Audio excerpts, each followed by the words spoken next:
Chapter 9, Motel Apparition.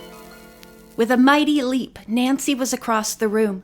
She grabbed the hand of the unseen man. There was a loud yell in the hallway, and the hand was wrenched away. "Helen, lock yourself in!" Nancy cried out, and dashed to the hall. A tall, slender man, wearing a straw hat pulled low on his head, was bounding towards an outside door. Nancy sped after him. The door opened directly into the garden where the pool was. As the would-be thief ran across the garden, the sunbathers looked up in puzzlement. They were even more puzzled to see Nancy chasing the man. "Stop him!" Nancy yelled to Ned and the other boys. Immediately they stood up and sped after the fleeing figure. The man was very agile and easily vaulted a low cement wall at the far end of the garden. His pursuers were over it in a jiffy. As Nancy leaned against the wall to catch her breath, Bess and George and the other ghost hunters hurried up to her. "Who was he? What did he do?" George asked. Nancy told them what had happened. At once, Bess cried out, "How awful!" The girls waited a long time before the boys returned. Unfortunately, they were not escorting any prisoner. "He got away," Ned reported. "Some sprinter." "I'll say," Bert added. "He was the fastest thing on two legs I've seen in a long while." "Where did the man go?" Nancy asked. "He ran off through some woods behind a house and disappeared. When we reached the other side of the woods, we found a road.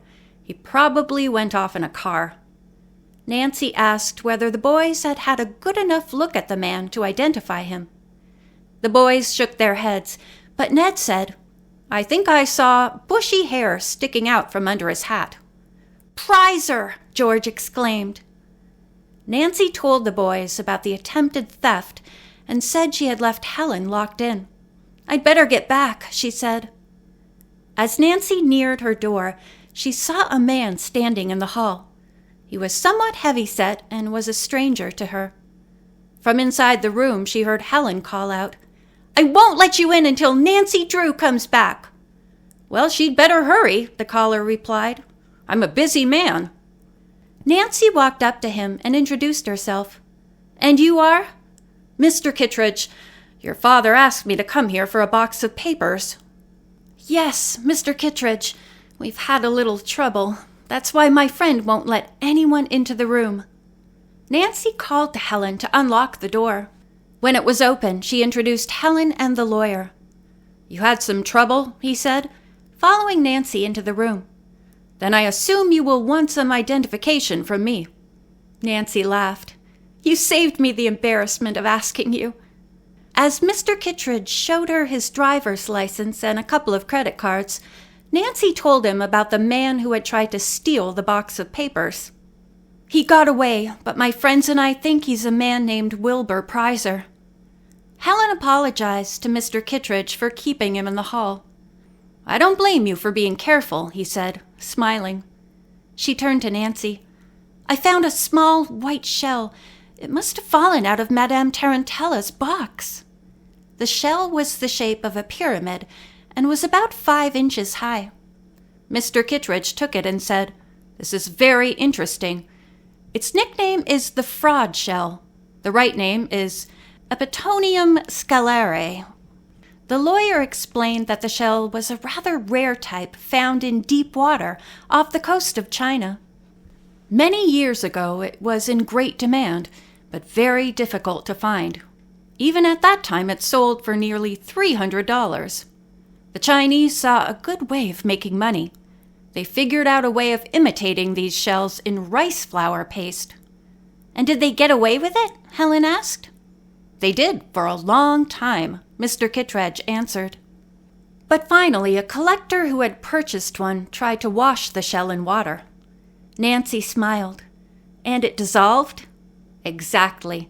The shells are more plentiful nowadays because deep-sea divers go down for them. I've heard that the old frauds are more expensive than the real shells." Nancy examined the shell, but found no markings of any kind on it. She returned the Apparition scalare to the box. I'll wrap this package so it won't be recognized by anybody who may be lurking around, Nancy told the lawyer. She found a large paper laundry bag in the cupboard in the room. The box was slipped into the bag, then Mr. Kittredge left. Nancy and Helen discussed the latest development in the mystery for a few minutes. Then Nancy said, "I think I'll put on my bathing suit and go for a swim." "I will too," Helen said. "Jim will be looking for me." At that moment, there was a knock on the door. Nancy opened it. Helen gave a cry of surprise. A ghost-like figure stood in the hall, one arm raised menacingly. Instantly, Helen jumped in front of Nancy and slammed and locked the door. "Another spooky thing! What's going to happen to us next?" Nancy did not comment. She stared at the door, trying to figure out what the apparition was. Helen spoke up. "How silly of me to be afraid of that thing. What kind of ghost hunter am I?" Nancy opened the door. The apparition was disintegrating. "Oh, what is it?" Helen asked. Nancy closed the door again. "I believe it's some form of odorless gas," she said. "It might be poisonous. I think I'd better phone the manager and warn him of possible danger to people coming into the hall."